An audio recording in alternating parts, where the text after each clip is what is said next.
नमस्ते दोस्तों, स्वागत है आपका आपके अपने YouTube चैनल मनीष वैदिक पर। दोस्तों, हम जो कि सत्य सनातन वैदिक धर्म जिसे मानव धर्म कहते हैं, जो कि न केवल एक विशेष संप्रदाय बल्कि प्राणी मात्र का धर्म है, उसको हम मानने वाले थे और उसी के अनुसार हम अपना जीवन यापन कर रहे थे।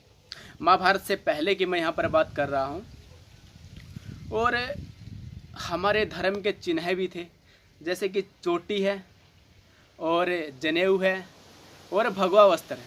हमारे यहाँ पर धर्म के चिन्ह भी थे। इन्हें धारण करना प्रत्येक मनुष्य के लिए ज़रूरी था। जो मनुष्य इन्हें धारण नहीं करता था उन्हें मृत्यु दंड तक सुनाया जाता था। बड़ी अच्छी तरीके से हमारा जीवन यापन हो रहा था। वैदिक मान्यता, वैदिक धर्म, वैदिक सभ्यता आदि का प्रचार प्रसार करना और विचारधाराओं को जो है बढ़ावा देना आदि प्रकार से अच्छी भली भांति प्रकार से जीवन यापन हम कर रहे थे।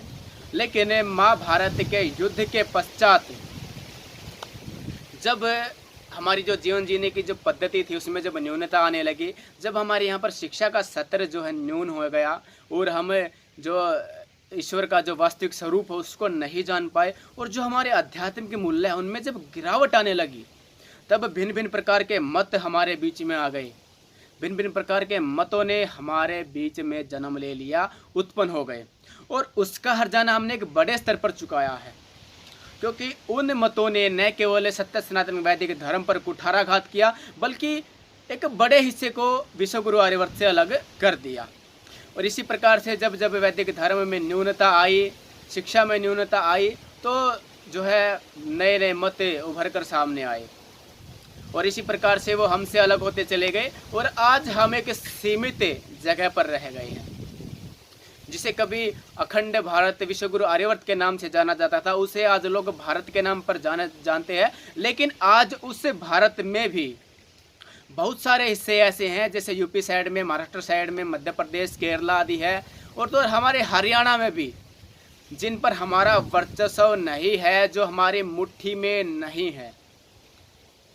कारण बताना चाहूँगा, किसी विद्वान ने कहा है कि अगर किसी धर्म की अवनति करनी है, किसी धर्म को मिटाना है, पतन करना है, तो सबसे पहले जरूरी है उस धर्म के चिन्ह गायब कर दो। जब चिन्ह गायब हो जाएंगे तो वो धर्म स्वतः ही गायब हो जाएगा और आज हमारे साथ यही हो रहा है। आज हम सिमट कर रह गए हैं, लेकिन जो दीन वाले हैं, जो मत वाले थे, जो हमारे अंदर से ही निकले थे, उन्होंने अपने दीन को बढ़ाने के लिए हमारी नकल करते हुए उन्होंने भी अपने अपने चिन्ह बना लिए। मुस्लिम टोपी रखने लग गए, ईसाई क्रॉस का चिन्ह या सूली का चिन्ह अपने पास रखने लग गए, जो सिख थे वो खंडा रखने लग गए और जो जैनी थे वो धर्म चक्र आदि। इस प्रकार से सब ने अपने अपने जो है चिन्ह बना लिए अपने दीन को बढ़ाने के लिए। और आज वो अपने जो है चिन्ह है, उनके दीन के जो चिन्ह है उन पर वो कायम है, इसीलिए वो बड़े लेवल पर फल फूल रहे हैं और आज भी हम अवनति को प्राप्त हो रहे, पतन की ओर अग्रसर हैं। कारण मैंने आपको बता दिया है कि जो हमारे जो धर्म के चिन्ह है वो हमसे दूर हो गए। उनमें से मुख्य चिन्ह है चोटी। हम देखते हैं कि जब हमारे यहाँ हिंदू धर्म में किसी बच्चे का जन्म होता है तो उसके जन्म के 1 वर्ष उपरांत या कई जगह 3 से 4 वर्ष की अवस्था में उसका मुंडन कराया जाता है, उसका चूड़ा कर्म संस्कार करवाया जाता है। यज्ञ के उपरांत उसके जो बाल आते हैं ना, उनको कटवा दिया जाता है और एक विशेष रूप से चोटी इसकी छोड़ दी जाती है, क्योंकि जो ये वाला भाग होता है वो बिल्कुल नरम होता है और यहीं पर सुषुम्ना नाड़ी होती है, सुषुम्ना नाड़ी, जिससे शरीर में ऊर्जा आती है। और यहीं पर सहस्त्रार चक्र होता है, जिससे हमारा मन, हमारी बुद्धि, हमारी जो इंद्रियां हैं आदि संतुलित रहती है और यहाँ पर जो है गर्मी नहीं पहुँच पाती। इसके बहुत सारे वैज्ञानिक लाभ भी हैं, लेकिन पता नहीं क्यों हम जो अपने आप को हिंदू कहते हैं, हम जो अपने आप को हिंदुत्ववादी कहते हैं, जब हम जो अपने आप को हिंदुत्ववादी विचार वाला कहते हैं, पता नहीं क्यों हम चोटी रखने में इतनी शर्म, इतनी लज्जा महसूस करते हैं। हमारे यहाँ पर जवान है, जब उनको कहते हैं ना कि चोटी रख लो, तो एक शर्म सी महसूस होती है, उनको एक लज्जा महसूस होती है कि हम जब समाज में जाएंगे तो समाज हमारे बारे में क्या सोचेगा। वो मूछ रखना पसंद करते हैं, दाढ़ी रखना पसंद करते हैं, ताकि जब वो समाज में जाए, सोसाइटी में जाए, तो उनके मूछ का, उनकी जो है दाढ़ी का एक अलग इंप्रेशन जाए, लड़कियां उन पर फिदा हो। इससे इतर कोई वो नहीं होता कि उनकी पर्सनैलिटी बनी रहे। लेकिन अगर आप चोटी जनेऊ रखते हैं तो क्या इससे आपकी पर्सनैलिटी नहीं बनती? महर्षि दयानंद से भी ज़्यादा आपकी पर्सनैलिटी है, श्री रामचंद्र से भी ज़्यादा आपकी पर्सनैलिटी है। श्री राम को आप अपना आदर्श मानते हैं, क्या उन्होंने चोटी धारण नहीं की थी? क्या उन्होंने ये जनेऊ धारण नहीं किया था? जनेऊ पर मैं एक अलग से वीडियो बनाऊंगा। क्या उन्होंने भगवा वस्त्र धारण नहीं किया था? आप जिनको अपना आदर्श मानते हैं, अपना महापुरुष मानते हैं, अपना जो है पूर्वज मानते हैं, क्या उन्होंने अपने धर्म की रक्षा के लिए अपने प्राणों का बलिदान नहीं किया? क्या उन्होंने अपने धर्म के चिन्हों को बचाए रखने के लिए अपनी नाड़ तक नहीं कटवाई? महाराणा प्रताप के बारे में आपने अवश्य सुना होगा, छत्रपति शिवाजी के बारे में आपने अवश्य सुना होगा, वीर हकीकत राय के बारे में आपने सुना है। मात्र 14 वर्ष का लड़का अपने धर्म के लिए मर मिट गया, बलिदान दे दिया उसने। उससे भी ज़्यादा आपकी पर्सनैलिटी है। अरे आपको शर्म आनी चाहिए अपने आप को हिंदू कहते हुए, अपने आप को सनातन धर्मी कहते हुए। आशा करता हूं कि मेरी जो वीडियो देख रहे हैं उनमें से मुश्किल से 10% युवा ऐसे पाएंगे जिनकी चोटी होगी, जिन्हें चोटी रखने में शर्म नहीं आती होगी, वरना तो सभी को लज्जा फील होती है। बस ये केवल कोरा दिखावा करते हैं, हम हिंदूवादी हैं, हम ये हैं, हम ये हैं। आप कुछ नहीं हो, आपसे किसी भी प्रकार की आशा नहीं लगाई जा सकती। हमने एक अलग से ही मेंटेलिटी बना दी है कि भाई मैं अगर चोटी रखूंगा तो इससे क्या हिंदू धर्म की रक्षा हो जाएगी, मैं जनेऊ पहन लूंगा तो इससे क्या हिंदू धर्म की रक्षा हो जाएगी, या फिर मैं इसका प्रचार कर दूंगा तो इससे क्या हिंदू धर्म की रक्षा हो जाएगी। भाई बिल्कुल होगी। आप करोगे तो आपको देखकर सामने वाला भी अवश्य करेगा। आप 100% करोगे तो आपको देखकर सामने वाला प्रेरित होगा, वो 200% करेगा। आप से ही समाज में बदलाव आएगा। आप बदलोगे तो समाज बदलेगा, आप नहीं बदलोगे तो समाज ही बदलने वाला नहीं है। आप एक चीज़ देखते हो, जब कोई भी आप किसी भी प्रकार का परिवर्तन परिवार में करते हो तो परिवार उस पर आवाज़ उठाता है, क्यों कर रहा है, किस लिए कर रहा है। लेकिन जब उन्हें लगता है कि ये ठीक है तो वो आपका साथ अवश्य देते हैं। आज यही स्थिति बनी हुई है।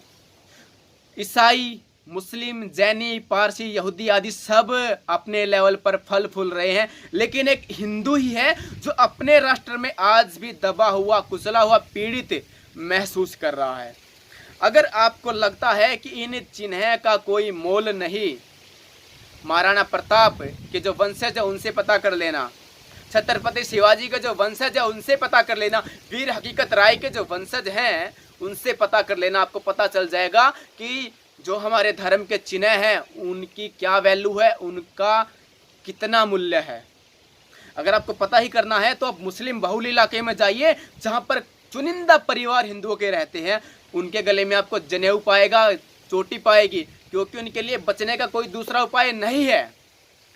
और आज हम उनका मजाक उड़ाते हैं कि देख चोटी रखे हुए है, वो जनेऊ वाला है, वो देखे ब्राह्मण। भाई सबको बराबर का अधिकार है, अलग से एक विशेष रूप से ब्राह्मण को नहीं, सबको, चाहे वो क्षत्रिय है, चाहे किसी भी जाति से हो, किसी वर्ण व्यवस्था से है, वो सबको अपने धर्म के चिन्ह धारण करने का अधिकार है। जब एक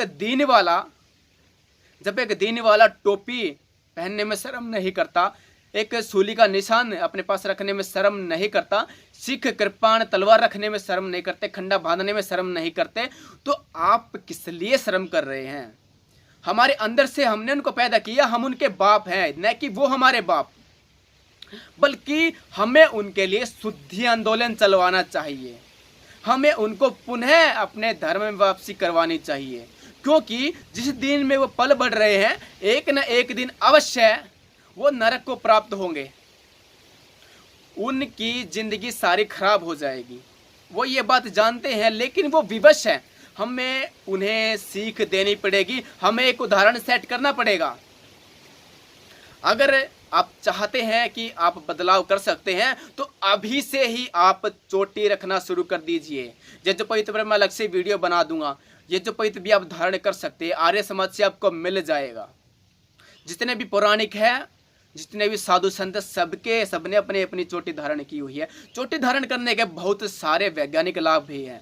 जैसे मैंने बताया, सुषुम्ना नाड़ी है, सहस्त्रार चक्र है, और तो और आपकी बुद्धि तीव्र होती है, आपकी आयु दीर्घायु होती है, आपके मुख पर तेज आता है, बहुत सारे लाभ हैं। और तो और जब ब्रह्मांड से जो सकारात्मक और जो अत्याधुनिक जो शिक्षा होती है वो जल्दी से कैप्चर होती है, उसको हम जल्दी से धारण कर पाते हैं। ईश्वरीय ज्ञान भी यहीं से हमें प्राप्त होता है।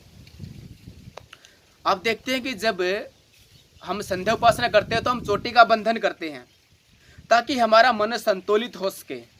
हमारा मन संतुलित रहेगा, हमारे विचार भी संतुलित रहेंगे। आशा करता हूँ वीडियो आपको पसंद आएगा। वीडियो को प्रत्येक भाई तक पहुँचाने का प्रयास करें, और आशा है कि इस वीडियो से आपको जरूर प्रेरणा मिली होगी और आपको भी चोटी रखनी है। बिल्कुल भी नहीं शर्माना अगर आप हिंदू की औलाद हो तो। दोस्तों मिलते हैं एक नई वीडियो के साथ, जब तक के लिए जय श्री राम, नमस्ते दोस्तों।